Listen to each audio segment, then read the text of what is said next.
Welcome to another episode of Krazy Knights, the Australian Kiss podcast. I'm one of your Krazy Knights co-hosts, Jamie McNichol, and it's a beautiful day here on a Sunday. Saturday was yesterday, so Sunday afternoon. It's a great, warm weather, springtime. I've got hay fever, and yeah.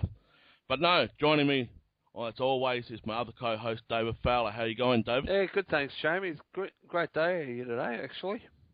Yeah, it's been absolutely beautiful weather, consistent now, and the winter season has gone. Yep. I've got hay fever, as I always do when the springtime comes around. All the new flowers and grass growing and that. So yeah, you sound like a chipmunk. So it's all good. But no, David, I thought we'd just get straight into the house chores for Krazy Knights. Yep, for sure. We want to say thank you to everyone that has listened to our episodes. The last 4 episodes that we've done has averaged 500 views, and it's just been awesome since we first started. We were lucky to get 100 views when we first started, but this is week 17, and we're 15 numbers off 500 likes on our Facebook page. That's Krazy Knights, the Australian Kiss podcast. We're almost hitting 500. We want to do a milestone. If we can hit that by the end of the month, the 500, that lucky person will get a special gift from both David and I for Krazy Knights, and we want to say thank you to all the people that have supported us since we first started, and commenting, liked us, even sharing their inside stories as well. We had been requested on our Facebook page, David, yesterday to do an episode, and I think you saw that on our wall post. I did. We'll do that at a later stage, Yep, we'll do that. So we want to thank that person just now for that great request that we want to do. Also, go over to our YouTube channel. We've got 46 subscribers now, David. Over 300-something views since we first started with all the episodes. That's another great rally that's going there too. They're jumping on board. They're liking what we do. Yeah. Thanks for everyone who's liking our page and watching all the episodes and getting something out of it. Thank you. Yes, thank you for everyone of that. And also, I'd like to mention our website, Podbean, at Krazy Knights at Podbean. Please go there. We are going to put all the other episodes up. It's just that we hit our monthly data limit, so we're going to pay out another bill. That's got to put our other 500 or so megabytes we can put up, so we're going to do that and put the other episodes up. I have put a bit of a throwback Thursday, David. I put up an earlier episode on our Facebook wall, so fans that haven't seen our earlier episodes, we can just drag them out of our catalogue off YouTube and put them on our wall. So I started that this week, so anyone wants to see our early episodes, please, they're going to be up there on our wall, including our weekly episodes. So you get 2, basically. So that's another new things that we're going to be starting. Also, we've got 2 new things that we have lined up. We want to thank podnet.com, the podcast directory, for picking us up last week. That's going to be distributed around Australia and also overseas. We've got 3 or 4 episodes currently up there, plus a couple of older episodes.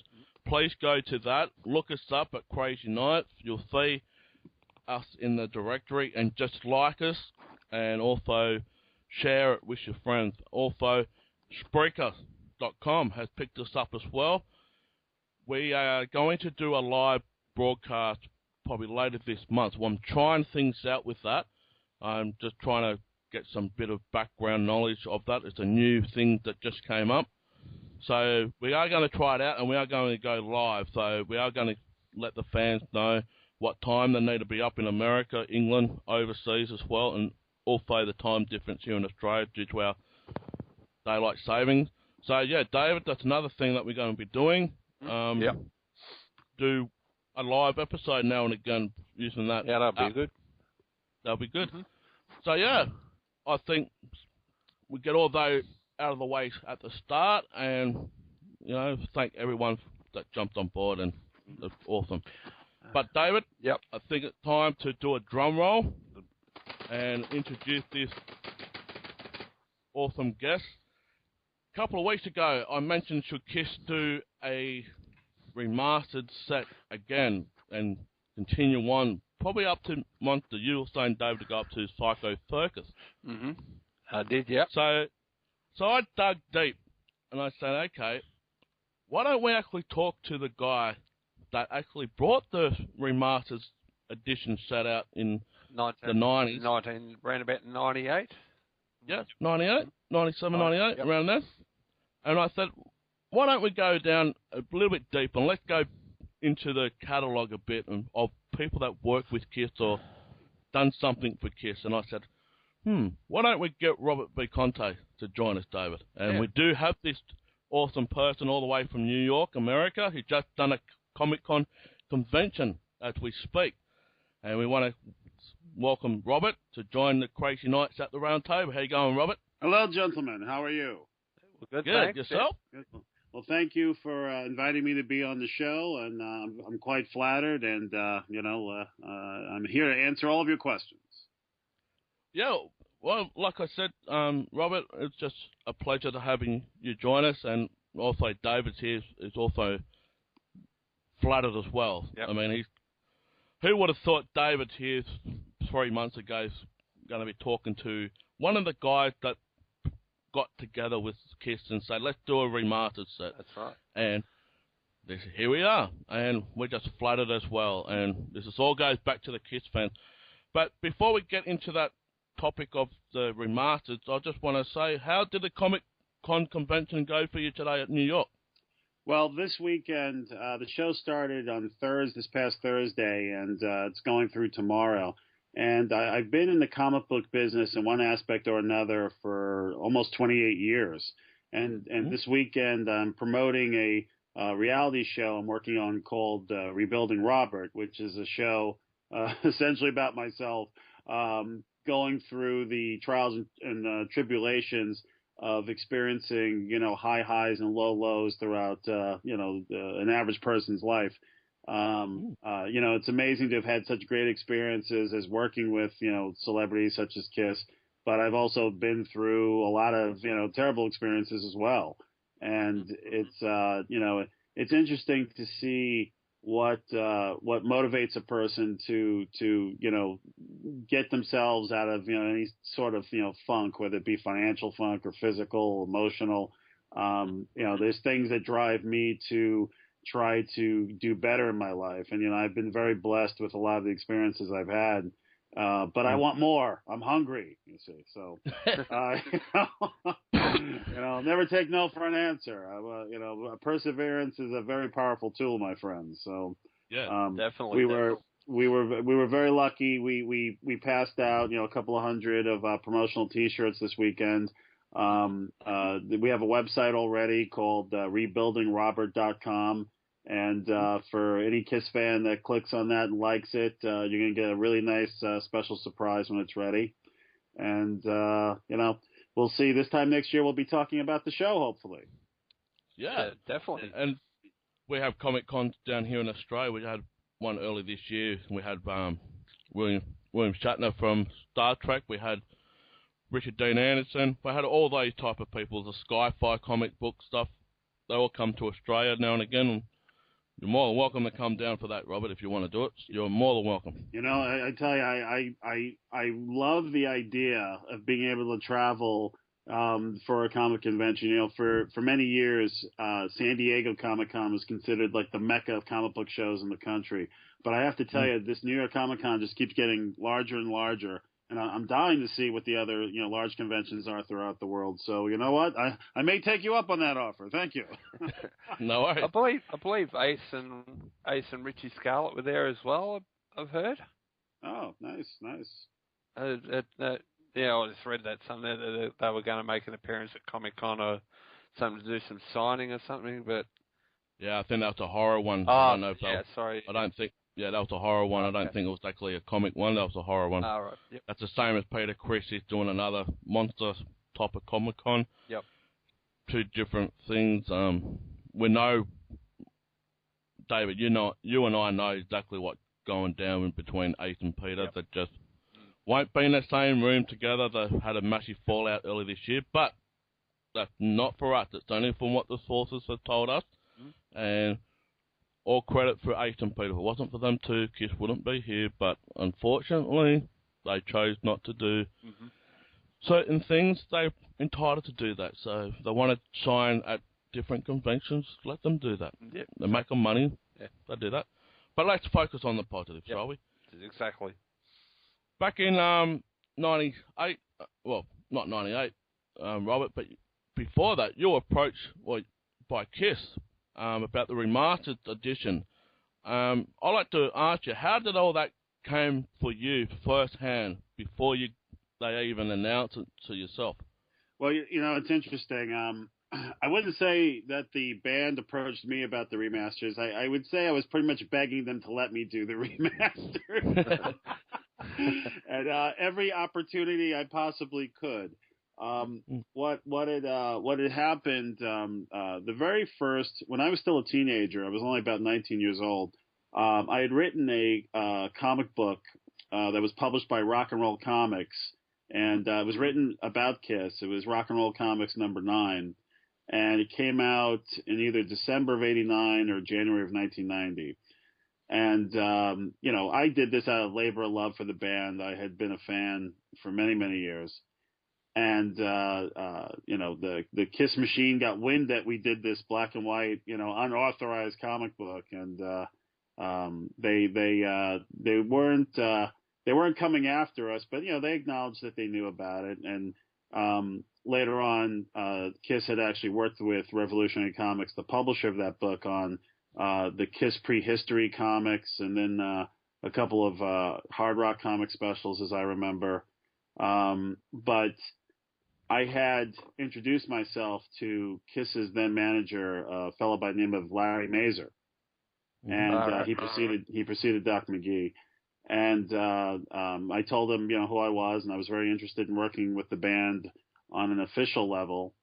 And he was kind enough to invite me to the Ritz show that preceded the release of Revenge. And all of a sudden I found myself on the side of the stage, actually standing next to Gene's mother, Florence, and seeing from Gene's point of view on the stage, a concert that I just thought was absolutely amazing. If I'm correct, it was the first time that Unholy and Take It Off were performed live in front of a crowd. And after the show, after the show, Larry and another fellow by the name of Nick Karras, who I believe was VP of marketing, he was involved with Polygram on some level. They had introduced me to Gene and Paul, and I showed him my comic book and got a picture of Gene with me holding the comic book, and he goes sarcastically, "My, what an original idea." And he walked away. And most people know that Kiss had comic books published in the late '70s, so it was a little jab at me for that. I kind of said, okay, well, at first you don't succeed, try again. After Alive 3 was released, Kiss did a signing at Tower Records in Carl Place on Long Island. And I had contacted Larry Mazer's office and requested that I get another 5 minutes with the band if all possible. So he said, no guarantees, but come down. So I did. And after the signing was over, I had handed Gene a report that was about 50 pages long. It might have been a little bit more than that, of all the mistakes that were in the current catalog as is. Basically, after Casablanca was taken over by Polygram, the way the catalog was treated, or a better term, mistreated, was just something that it totally blew my mind. I mean, I was buying the Kiss records from, when the Casablanca originals were still available on the market.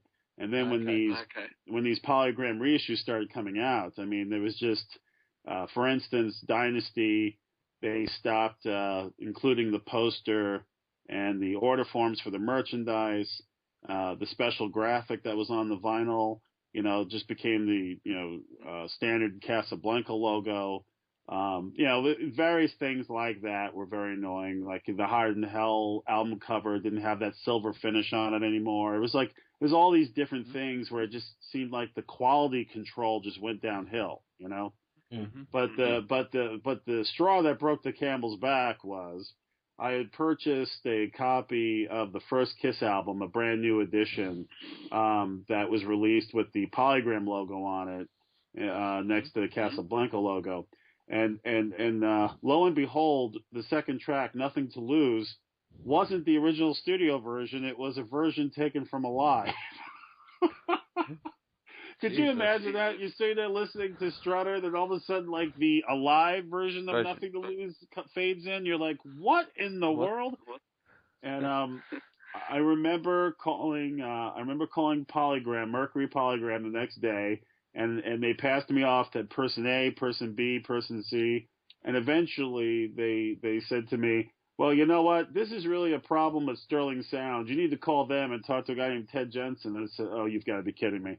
So imagine having to go through all that rigmarole, finally getting in touch with Ted Jensen. Of course, he didn't want to hear anything about it, unfortunately. But Gene, to his credit, took my report quite seriously, and he was just dumbfounded that there were just so many mistakes in all the albums up to that point. So he had contacted me a little later and offered me an opportunity to work with Tommy Thayer on the Unplugged Kiss Convention tour. Mm-hmm. And that was kind of an informal first official work I had with the band. That was pretty exciting. But you were mentioning the comic book in the 70s.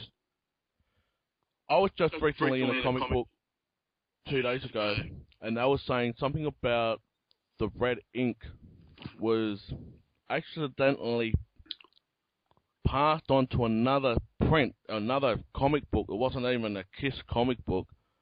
This is he's a Kiss fan himself, this guy that owns the comic book shop down here in Adelaide. He was saying something about the vial. After they had the photo taken of them pouring their blood into the red ink, that print plant, or that print, went to not only did it was made for the 77 Marvel comic book, but it also created another comic book.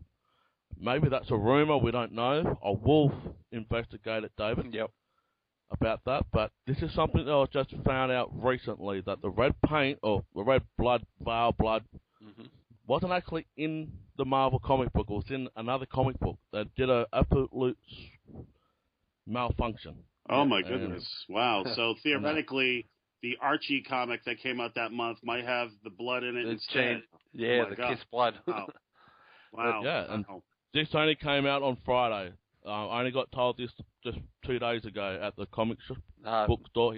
He's a massive Kiss fan himself, and I have found one 77 Marvel comic book I am going to get. I have found one, and yeah, it may not exactly have the red blood in it, even though it says it, but may not. But who knows? I have to tell you, when I look back at that footage of each member pouring one vial of blood into the red ink, I said to myself, the DNA has to be so spread out over millions of copies. I'm not even quite sure you could extract any DNA out of any comic book. No, I don't think you'd be able to. But so when the technology gets so good we can actually start to clone people, then you can, clone Gene's DNA out of the comic book and make your very own Gene Simmons. Look at that. Talk about DNA. Maybe then Kiss would be able to live on forever then if you could clone them. Well, don't forget, you'll have to pay a licensing fee for the cloning rights, so you got to keep that in mind. Oh, that's right. Before we continue on, David, talk about getting a clone from Gene. Do you see that chewing gum that was put up on eBay just recently from England? It's got some. What in the world would you pay over $200,000 just for a piece of chewing gum? Yeah, but they got his DNA. I know, I can understand that, but chewing gum. But how It do means you authenticate that it was actually Gene chewing the gum? That's the question. Exactly. That's it. That's it. And I mean, it's not like you're walking past with a paper cup in your hand. Say, hey, Gene, you want to pit in this cup for me, please? Yeah, I've got his DNA. I'll sell it on eBay. I mean, I'm not going to go underneath every table that I put my chewing gum on at high school and say, here, I got my DNA here, and I'm going to rip that off. But no. Anyway. Back to the remasters. Was there, because it only went up to Krazy Knights, was there any talk of it remastering, say, Revenge, Alive 3 and all that at the time, or was it just only going to go up to that catalogue, that part of the catalogue? Well, did it actually go up to Krazy Knights, or did it go up to Hot in the Shade? Or Krazy Knights. I've only got it up because I bought them all, and they only went up to Krazy Knights as far as I know. Well, Krazy Knights was the last one that was released, but I had actually written essays, and we had actually done some of the pre-production on Smashes, Thrashes, and Hot in the Shade. Okay. I mean, Hot in the Shade, I was very displeased with the sound of the CD version of that, and I was really I was disappointed when they decided not to do the next round, because the Hot in the Shade, cassette and the vinyl sound so much better than the CD. So I had hoped they would remaster it, but they ultimately decided not to. There are a lot of factors at that point as to why they decided not to continue, but the essays were done up through Hot in the Shade. We had actually, if you look at the spine of Kiss Revenge, you'll see that it was just standard typeface instead of using the Kiss logo on the spine, which is the tradition. We had actually corrected that. And unfortunately, they decided not to move forward with it. So most of the world, as far as I know, all the remasters up through Krazy Knights were available, but work was done on the rest up to that point. But nothing was moved forward. There was also talk at one point of re-releasing Alive 3 with Take It Off incorporated into the American version, but that didn't happen either. Because that's a new re-edition. Was there any, with the Live 3, was there any talk of actually remastering it as the double album that it should have been? Well, it's funny, when I saw the master tapes, I saw all the extra songs that were on there, and I was a little surprised they decided to release it without all the songs that were mastered for the album. There was talk of doing a limited edition version with all the tracks. At the time, there was a company called H&H Distribution that were doing limited edition vinyls of some of the Kiss records. And they did the glow-in-the-dark Creatures of the Night, I remember. And they did some sort of, I think it was a multicolored version of Alive 3. You could get like a yellow copy or an orange copy. The years go by, I don't remember these things as well as I used to. But there was definitely talks. I was in one of the meetings when they were trying to get the rights to release the entire concert on vinyl, and it didn't work out.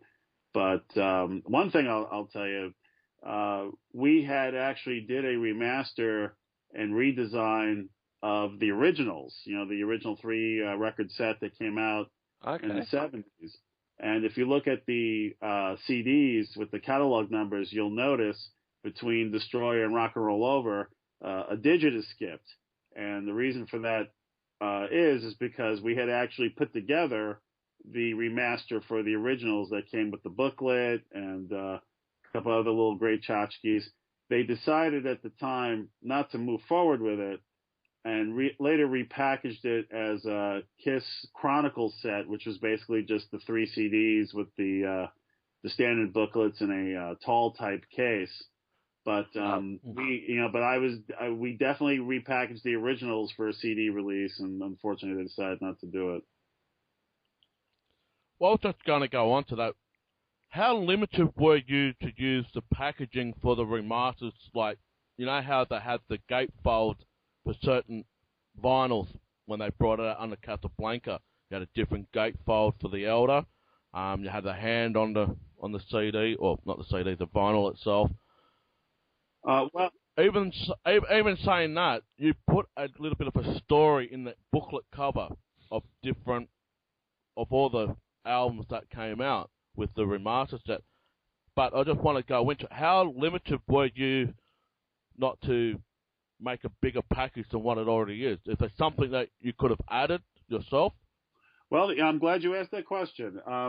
Originally, when the very first remasters that we went into Sterling Sound and did were Alive 1 and Alive 2. And there was talk at the time about doing a ultimate box of Alive 1 and Alive 2 that was going to have a ton of extra stuff in it.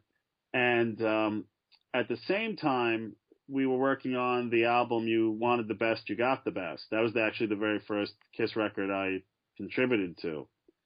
And what the original concept of You Wanted the Best, You Got the Best versus what actually came out is a totally different animal. And that's a whole hour in itself, unfortunately. I won't get on that one because that'll keep us going for a while. But the original proposal to do the remasters was not only to include the essays and to make the record sound as better than what they had on CD before, and to bring back the original graphics, but the original idea was to actually add in a separate booklet with the lyrics, all the lyrics, and a bunch of different photographs from all the photographers that were around at during a particular album session. Let me give you an example. With the first Kiss record, we had been in touch with Joel Brodsky's studio. That was the fella who shot the first album cover. We knew there were tons of outtakes from that session, not only as a group but individuals. And he didn't have much in his possession. He claimed that All Coin Management had a lot of that stuff, and then it was very difficult to get our hands on some of it. We had talked to some of the other photographers like Bob Gruen and Waring Abbott about using some of their imagery in the remastered editions. And unfortunately, before you know it, the budget of these things just skyrocketed through the roof. Now, you wanted the best, you got the best, didn't do as well commercially as Mercury had hoped it would.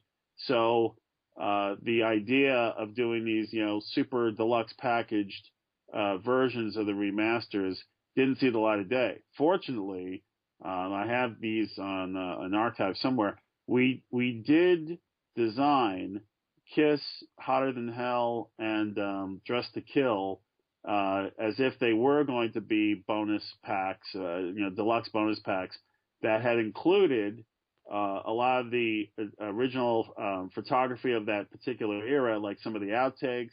For instance, like Dressed to Kill, some of the outtakes on West 23rd Street, that Bob Gruen shot with Higher Than Hell, a lot of the extra stuff that Norman Seeff shot. I had this whole big paragraph about, half of Ace's face only being painted because of the car accident, and then, how there was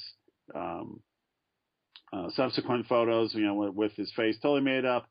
I mean, it was really what I had hoped to have been, the ultimate remasters for the ultimate Kiss connoisseur. But the record company didn't want to put that kind of money into something that they weren't sure they'd see a return on. Of course, we as Kiss fans know that stuff would have sold immediately, but it was a difficult sell, so it didn't happen.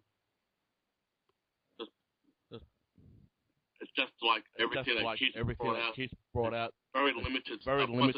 Once it goes, it goes. It was my belief if we did 1,000 or 2,500 of each of those remasters as bonus deluxe packs with not only were we going to include the photos and the liner notes.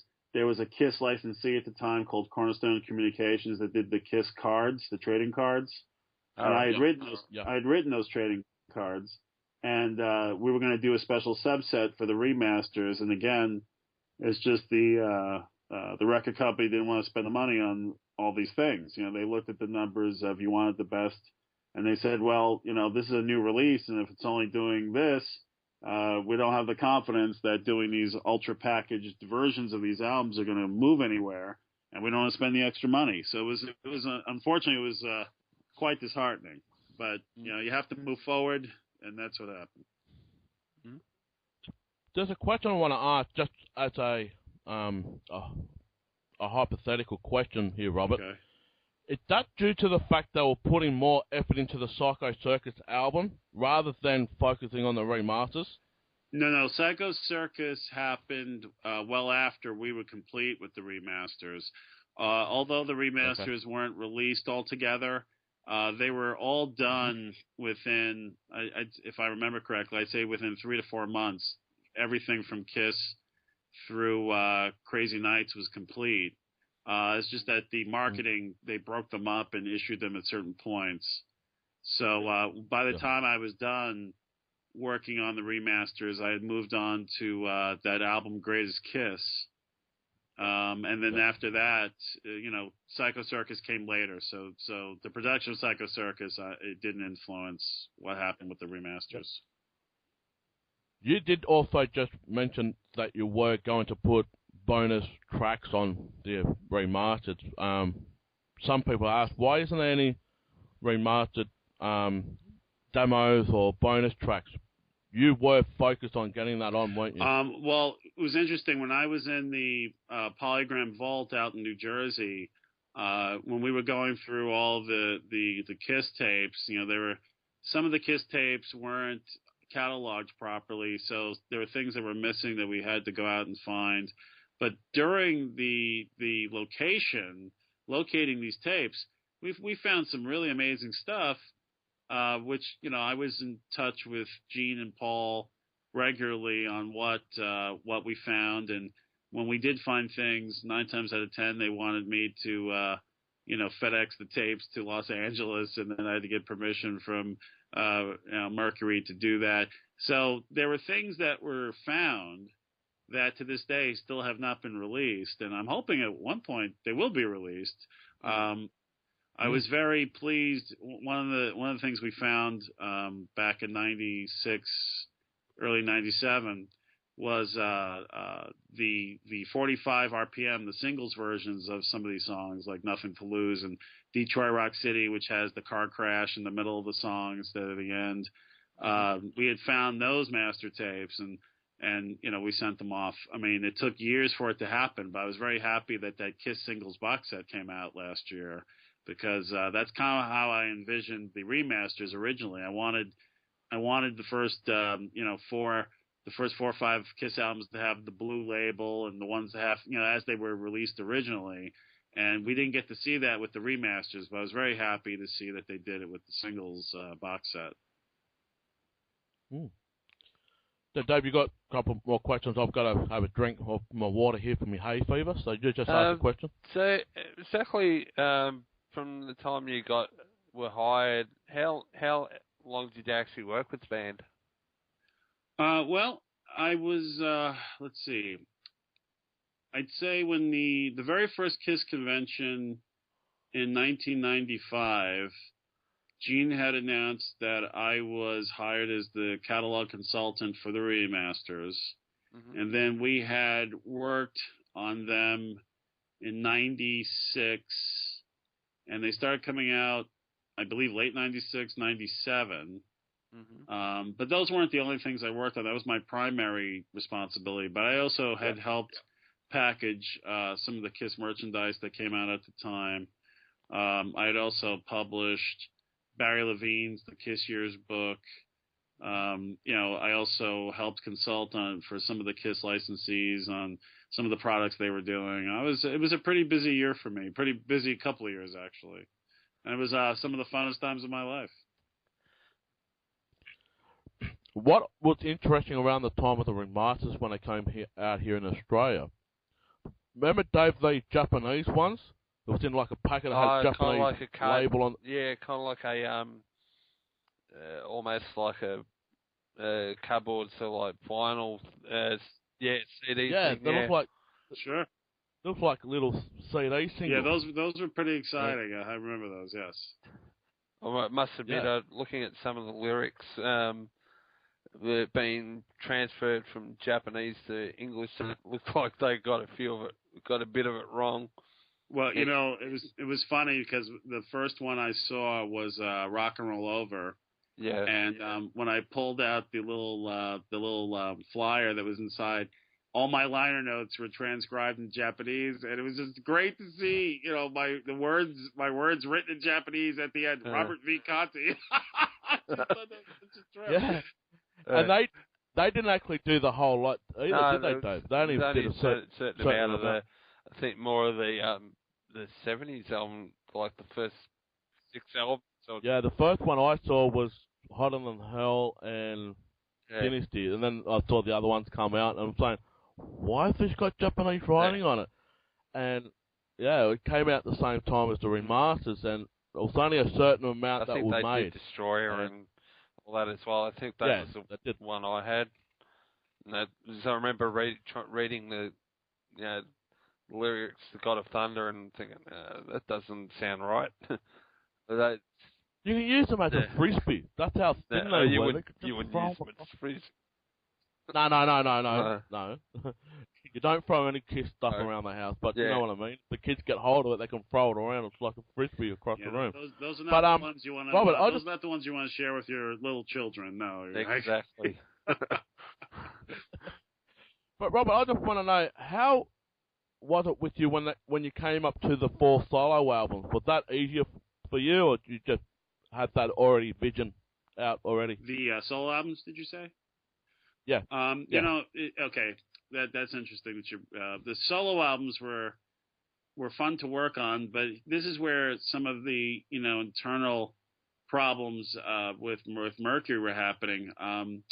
We would, back then, when you design things or redesign things, you would have a low-res version of the files, to use when you just had to, show something with what's called for position only, just to show the printer, to show, your colleagues, to make sure everything's in the right spot. And then you'd have the high-res versions, which, took up a lot of, memory and were on these, zip disks or even, jazz drive disks. I mean, we're talking, 15 years ago. There were a couple of mistakes made, which I was very irritated because I didn't get to see the last round of quality control on the solo albums before they were re-released. So the Gene Simmons one, sadly, when you look at that reproduced art, that was not the high-res version of that art that was printed. It was actually the low-res version, because someone forgot to update the files. And, it was stuff like that was very, very irritating. And I consider myself a meticulous control freak. So, for me to see those in print was really upsetting. Now, fortunately, some of the foreign markets had realized that the files they received were not the correct high-res version, so they fixed it before it came out. But the American ones, unfortunately, they that one and a couple of other records did not use the versions that were cleaned up, and it's unfortunate that happens. But sometimes you have too many chefs in the kitchen, your soup goes stale, and that's what happened there. And you weren't aware that some countries only had a certain album up to, like some went up to Krazy Knights, some went up to Creatures of the Night, some went elsewhere. Were you aware of that? I was not aware of that until you brought it to my attention. When we created the remasters, we supplied all the major labels that had had the rights to release Kiss albums in their particular country. Everybody was supplied with the same original materials, but it was up to each label to put them out as they saw fit. So I had always understood that they eventually came out everywhere, but you've obviously you've told me obviously differently. So I'm surprised that some of those albums still have not seen the light of day in some countries. Well, definitely here in Australia, we definitely got everything up until Krazy Knights. I've definitely got all of them, and they're all produced here in Australia. So I was pretty sure I saw Hot in the Shade remastered, but I haven't seen it. Obviously, no. I know. Well, Robert just clarified they were going to do it, and whether it's been out there or not. If anyone has got it, I don't know if it's been released. As far as I know, believe me, if they remastered Hot in the Shade with the essay and everything, I'd like to see a copy. It's only been about 15 years. Yeah, exactly. Yeah. But here's a question I didn't put in beforehand before the interview. All these other albums that came out, like Chikara and all that, I would love to see a remastered version. Even Killers, I think Killers was remastered, wasn't it? Killers was actually not remastered. When we got the go ahead to remaster The Elder, including all the music that you may recall that the original American release, the tracks were in a different order than what the original intended order of the album was. They had put The Oath first. We brought back The Elder by its original intended track order. Plus, we added Escape from the Island, which wasn't on that original mix at all. So we were very happy to do that. And then we moved on to Killers, and we were told for legality issues we couldn't release Killers in the U.S. So unfortunately, the record company decided not to remaster Killers, which was too bad. I had actually pitched the idea of releasing the 4 unreleased tracks as an EP or as a mini CD to the Kiss Army as like an exclusive or something, but it didn't go through. Yeah, we got Killers here at the export is from Germany, the German import. But Chikara, the one that came out in the 80s from Japan, I would have loved to seen that remastered. Yep. Love to, because that is a very hard. That's a very hard CD to get your hands on, and it's funny because I remember that was when CDs first hit it big at the bootleg CD market. Chikara was one of the more popular bootleg discs, so a lot of Kiss fans have that CD without realizing they have a bootleg version of it. It's pretty interesting. Yeah, that was the same with the Carnival of Souls. There's a bootleg version out there, and I did have that, and then that was the 2 years later, a really rough mixed version. Real rough demo. I've seen it. I've actually got a copy of it here, but I've got the one that they put out eventually anyway, so which is much better. Yeah, but Robert, I just want to ask one question. Were you a Kiss fan? You obviously were a Kiss fan. But I'd like to know, how did Kiss influence your life before you got into the work you got into? Oh, well, Kiss, listening to Kiss music and buying the Kiss merchandise, I was the perfect age for it. I was about 8 years old when all the Kiss the original, wave of Kiss merchandise hit the stores. I remember seeing the Kiss Halloween costumes, and I remember buying the Kiss Dunruss bubblegum cards. And it was really funny because I was introduced to the band not through the music first, but actually through the merchandise. Like I said, the trading cards and the comic books and things. So from an 8-year-old's perspective, it was like, hey, this is some really cool stuff, and they're a rock band too. Well, that was kind of where the majority, a lot of the Kiss fans at the time, the ones that were older, they were motivated by the music first. But, I became such a devout fan that every time something was on television, I remember staying up to watch the USA Today special that came out in '82, where they had, it was the first time I ever seen Vinnie Vincent in makeup on TV. And I remember saying to myself, where's Ace Frehley? I didn't know he left. Well, funny you mentioned Vinnie Vincent. I have a friend of mine here in Adelaide saying when they first brought out the Lick It Up album, he thought, that's Ace Frehley without makeup. He turned the cover over. He said, oh my God, Ace Frehley changed his name to Vinnie Vincent. He's a massive Ace Frehley fan, and You know, he actually, to this day, he actually thought that Vinnie Vincent changed his name to, Ace Frehley changed his name to Vinnie Vincent. That's Vinnie Vincent, you know? Because no one, at the story goes, no one knew who Kiss looked like without the makeup. He was living through some major denial there. He couldn't accept Aces as the band. Exactly, yeah. For 20 years. Well, I just want to jump in for this. I just found out some information last night. Apparently, that EP that Vinnie Vincent made out in '96, I think it was, he's going to. They're bringing out a T-shirt. They're redesigning the T-shirt, and also the album's going to be released in full. Okay. Yeah. I just found this out last night on their official page and all that. Maybe he is desperate to make some money because he stopped suing Kiss for all these times. Focus on the music. If he would have focused on the music, a lot of things would have been different. But he is what he is. To Vinnie Vincent's credit, he co-wrote or contributed to a lot of the music that really I thought was great Kiss music in the '80s. You know, "Lick It Up" is still one of my favorite records. You know, and you know he co-wrote most of that album. It's a shame when personalities conflict and you can't work for the goal, which is to make great music together. I mean, he was picked by Gene and Paul to take over, to replace Ace, and I think he was at the time, a great musician. And I love the first Vinnie Vincent Invasion record. It's funny because a lot of people don't know that Bobby Fleischman, which was Journey's first vocalist, is the vocalist on that album.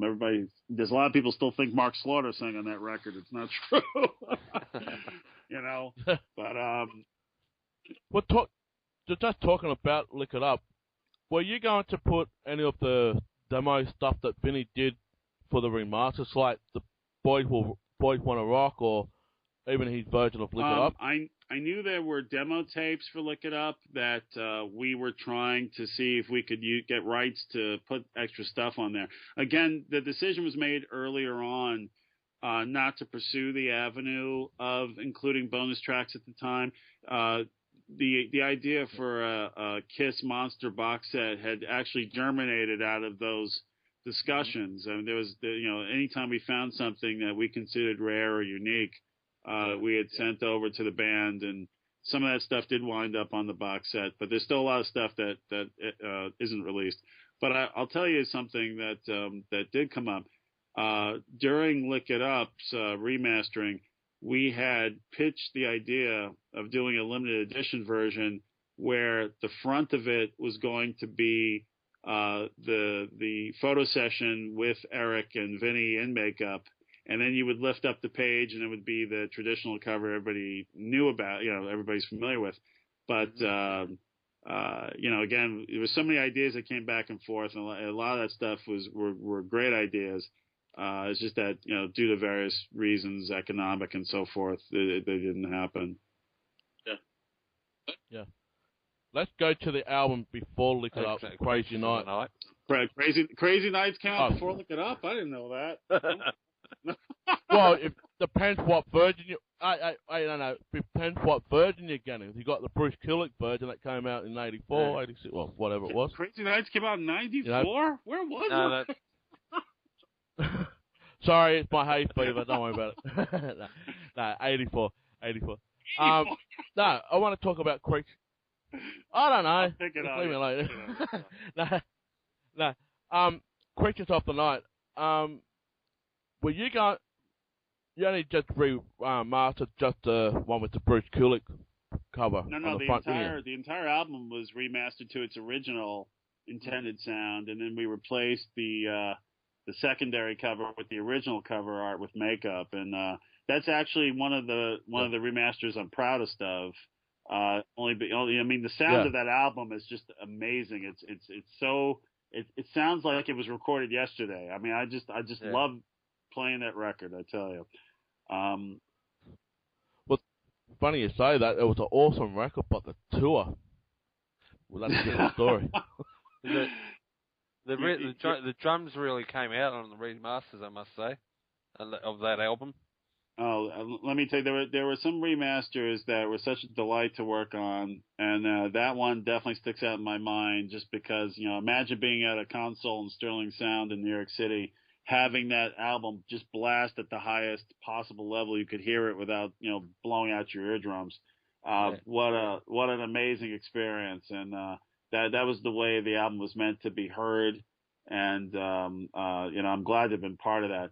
It was interesting throughout the remastering process which albums needed some minor help and ones that needed major help, and even with the preservation of the actual original tapes, the first album, the quality of the actual mastering tapes were in almost perfect condition, as if you had bought the tape yesterday, as opposed to 1973. It was recorded on Scotch brand tape, and like I said, almost pristine mint condition. Hotter Than Hell, on the other hand, when we opened up that box, tape flakes were all over the place. I couldn't believe it. It was mastered on an Ampex tape brand, and it was just terrible quality. The engineers had to come in and do what's called baking the tapes, which is literally putting the tape in an oven for hours to bring whatever's life is left into it out. Fortunately, everything got transferred to DAT tape, and everything's been perfectly preserved. But let me tell you, I'll never forget when they opened up that Hard in Hell box and just seeing tape flakes just fall off the base of the tape. I remember my mouth just dropped. I said, "Oh my gosh!" And fortunately, those skilled professionals over at Sterling Sound knew exactly what to do, and thank goodness they saved the record. Well, I just want to put you in that time capsule again, Robert. And if you went back and did a remaster that you haven't done to date, which one will you do and why? Okay, out of all the records, which one would I go back and master again? Is that the question? Yeah, or an album that you have not done. An album I haven't done today. Okay, let's see. That's a good question. Oh dear. It's been a dream of mine. When we were doing a live too, some of you may know that, some fans out there may know that when the album was pressed in certain parts of the United States, Take Me and other songs were listed. Print on the cover, yeah. Right. Let me tell you, that was what I was hoping to do with Alive too, and unfortunately we couldn't work it out. But if I had my choice, that would have been a great thing to do, to have included those missing tracks. So I guess that would be my first choice.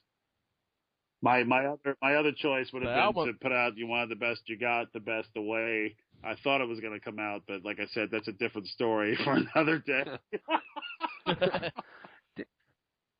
The album that I would pull, the album that's been out that to redo again, it had to be Carnival of Souls. I mean, I know that was a rush job because they were mainly trying to focus on the reunion tour and whatnot, and to my knowledge, it wasn't completed the way they wanted to do. They just used what it was, and according to Eric Singer, the drum tracks were turned down on Carnival of Souls. It's heavy, but the original tracks for it was a lot heavier than what it originally came onto the disc. I would love to do a brief polish of that as well. I'm glad you brought that album up. I remember particularly going into Mercury Records and basically sitting in the conference room with a few people, and they played Carnival of Souls from beginning to end, and some of the tracks were in different order, but I remember distinctly listening to this record, being all excited for it, saying, "Oh my gosh, this is going to be great when it hits the market," and being told, "Well, actually, we're not going to release it because this is not the old Kiss, this is the new Kiss, and they want it on the shelf for now." And I remember thinking that was a mistake, because it would have been, even though the lineup wasn't the same, to have put out that record in 1996 or 97 when it was done. I thought that record would have been more commercially successful. I really did. Especially with the album art they had originally intended, which didn't have the band on the cover. It was like this this fiery skull character. So it wouldn't have. I think Kiss fans that were interested in the reunion tour who may have picked up the record, I mean, it may have caused a little confusion, but I think that record came out much later than it should have, and it didn't do as well because of it. Yeah. Just one question, and I'll pass it to Dave before we wrap it up. With the synchronizers for Unity and Unmasked, were you... Listen, another hypothetical question. Were you thinking about taking those disco-ish feel out of it, or do you just want to keep the original feels the way it was? Like, what I mean by that, to polish the album up, were you going to take anything away from the album to put something new in, or just left it? Oh, no. What the intent of doing a remastered version of an album is basically to take what was done and, take the final mix that was intended by the producer and approved by the band and the label and release it that way. So it was really just a difference of sound quality that was what we were trying to improve. We weren't trying to remix the albums at all. That's a very different thing. What would have been great would have been to have heard, again, to have a bonus disc or maybe put 2 or 3 bonus tracks at the end of each record, showing different, listening different mixes or so on. That wasn't in the plan at the time. I recently heard there was talk about, remastering and repackaging some of these albums again, which would be interesting. And I would hope if they do that they certainly include some bonus material, some demo material, because a lot of that stuff's been floating out there in bootleg world for years. And it'd be great to actually hear some of this stuff the way the band had originally intended it and recorded it. Yeah, Tommy Thayer was saying at the New Jersey Kids Expo that there'll be a deluxe edition next year for Love Gun with bonus material, probably even some live material for that album or that tour, like Love Gun tour. Well, if it's material that has been previously unreleased, that's a very exciting thing. If it's just an audio version of some of the concerts that have been floating out there for years, I'm not too excited. Well, can we ask you one question about that Love Gun? Do you know anything about the Eddie Van Halen or the Van Halen brothers doing the demo or played a couple of songs on the Love Gun album? I was honored to have been a guest at Gene's house one time when we first started working together, and he had played me bits and pieces of Love Gun songs that he had told me at the time the Van Halen brothers had contributed to, and I thought that was very exciting news. But that was back in 1994, and I know the box set came out in 2002ish. And so, at least one of those songs was on there, if I remember correctly. But it would be if I remember correctly, I could be totally wrong, but that's the one thing as you get to be an old man like me, you start to forget stuff. I think from what I heard, I think they wanted to put it on or something, but because of the legalities, probably with Warner Brothers at the time, which Van Halen were with. They couldn't be on or something? That Warner Brothers didn't want them on? Well, who knows what the legal or the political reasons were, but what's exciting about this kind of stuff is that if Kiss does move into a direction where a lot of the archive stuff that fans haven't heard before finally starts coming out, that's very exciting. I mean, one other thing that I had heard with my own 2 ears was a very early recording of the Daisy, which turned out to be a cassette that was included in Kiss's very first press kit, which is finally talked about in the book Nothing to Lose. But Gene played that for me in his guest house, way back in '94, and I was just so delighted that they were actually able to archive themselves that early in the game, and I had thought that was going to be on the Monster box set that came out in 2002, or at least one or two tracks. But so there's stuff out there. It's just a matter of when they decide to release it. Yeah, because they just also released, I think, on vinyl. It's something live at the Beacon Theatre from about 75 on vinyl. I remember seeing that online, that you could order. It's an official Kiss release apparently, but I think they're only doing a limited run of them, I believe. Oh wow! I mean, I'm personally a big fan of the band's inception through 1975, 76. So anytime I hear anything from that era coming out, either audio or video, I'm very excited about stuff like that. I always like when they find these new, new gems. It's always exciting. Yeah. The thing I like to see is that even though they brought it out on the Kissology, the first official performance at the Coventry, put it on the CD. Sure, yeah. I mean, I remember there were plans a few years back. There was some talk of doing a specialized box set that was just going to be some of the earliest shows boxed with, with some bonus materials, and then I think that was going to be a fan club exclusive or something, and then that didn't happen. But there was a lot of talk about it because in my Kiss collection, I have a photo of the Daisy in Amityville, and they had talked to me about contributing that to a package, and at the time I was excited, but then it didn't happen.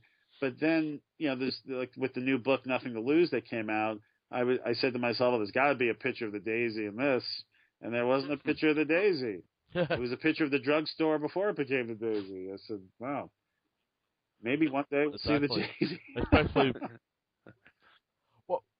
especially Nothing to Lose when they were closing a song for Moby Blues.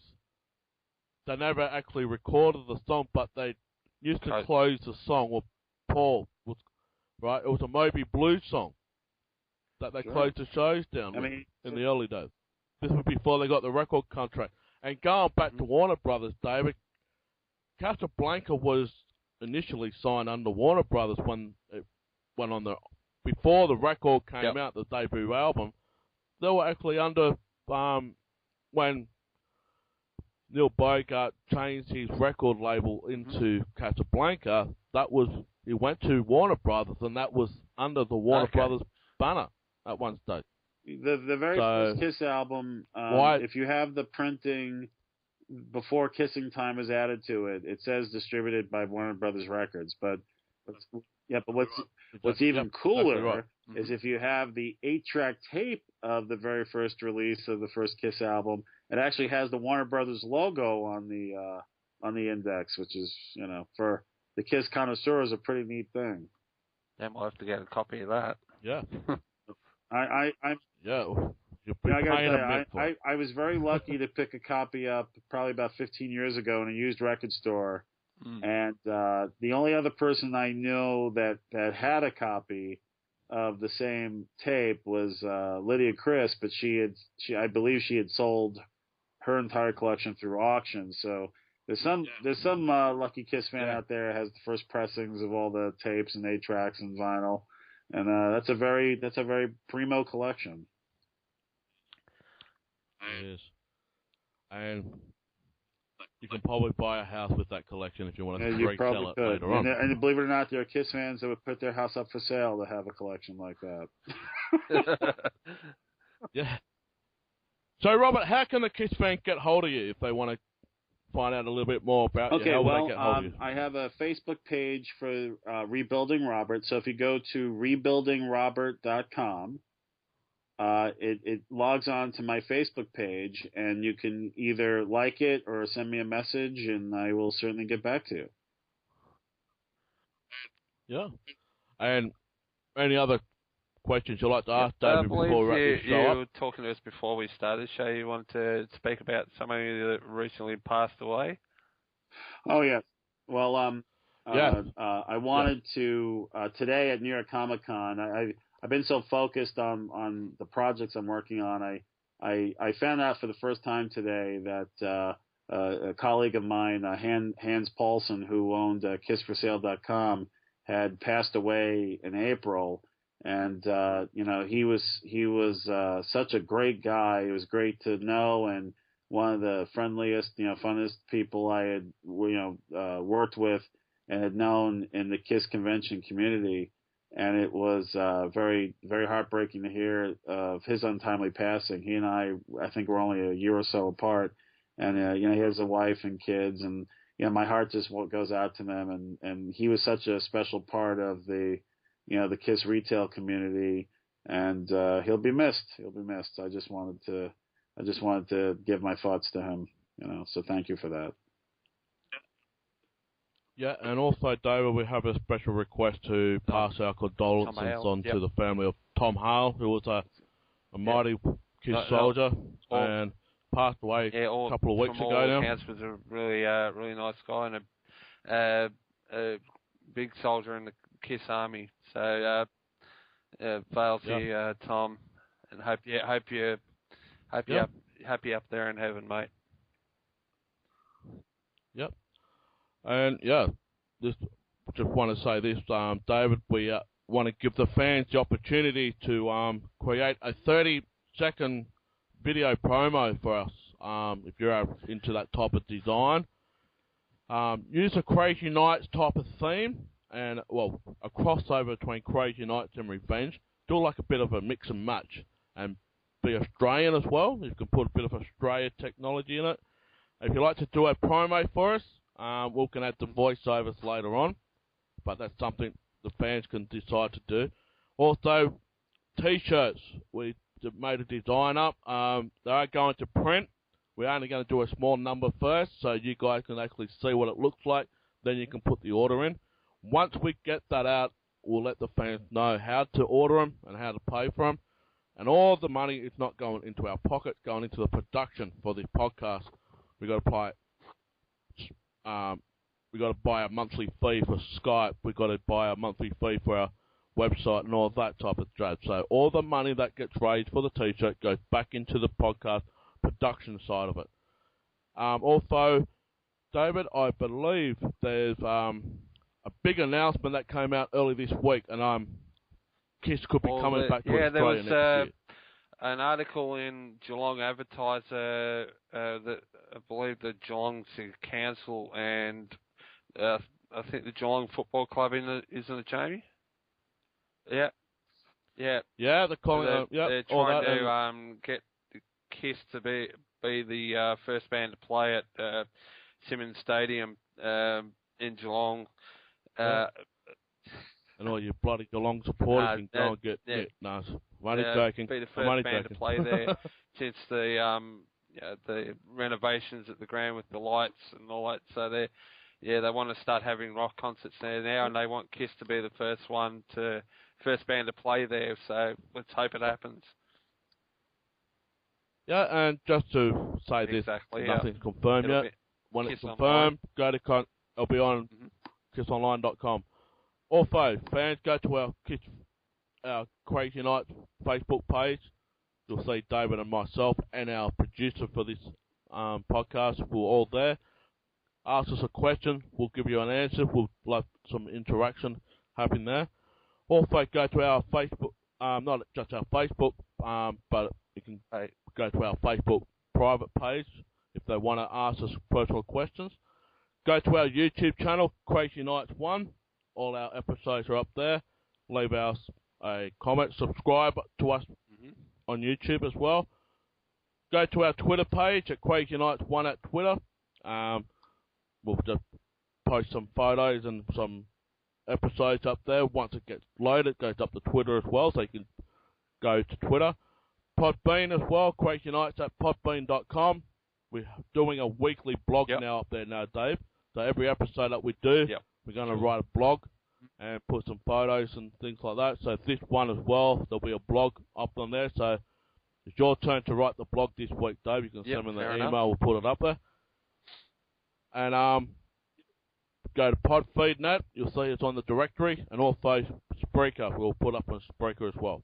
And also, all the other things that Robert just mentioned in this podcast, go and check them out. it's great just to explore different avenues of not just Kiss in general, but Comic Con, like Robert did at New York today and also tomorrow in New York, and all these other great things as well. Go and check it out. So, rebuildingrobert.com. I was going to say, make sure you look out for Robert's new reality series when it comes out. Hopefully, we'll get to see it here in Australia. But just look out for it, people. And gentlemen, thank you so much for having me on the show. I deeply appreciate it. No, that's all right, Robert. And we want to say thank you for joining us at the Knights of the Round Table, Robert. You're more than welcome to come back any other time for new breaking news or anything else to talk about comic books. I've just picked up a new comic book on Friday myself, the solo album. I've got the Paul now. I'm going to get the other two, and very cool. It's going to be looking good. I'm trying to find the Howard the Duck one. I found one. Howard the Duck, number 12 or number 13? Awesome. And David, when I do get this Marvel comic book, you're going to have a look at it too. Very cool. So, yeah. All right, guys, join us on next week on Krazy Knights, the Australian Kids podcast, and you never know, all the great surprises we come. Yep. Oh, before we go, David, I just want to say this. We have got an official email back as well. The last week of this month, we have got another special guest. We're not going to blurt it out. We've got to keep this one under wraps. So there'll be a big special guest for the last week of this month. Yep. So definitely keep it under wraps. All right, guys. We've got to keep cruising. Robert, it's been an absolute pleasure. And David, it's been an awesome day talking to you. Guys. You too, Rob. All right, take care. You too. All right, guys. All right. Catch you next week.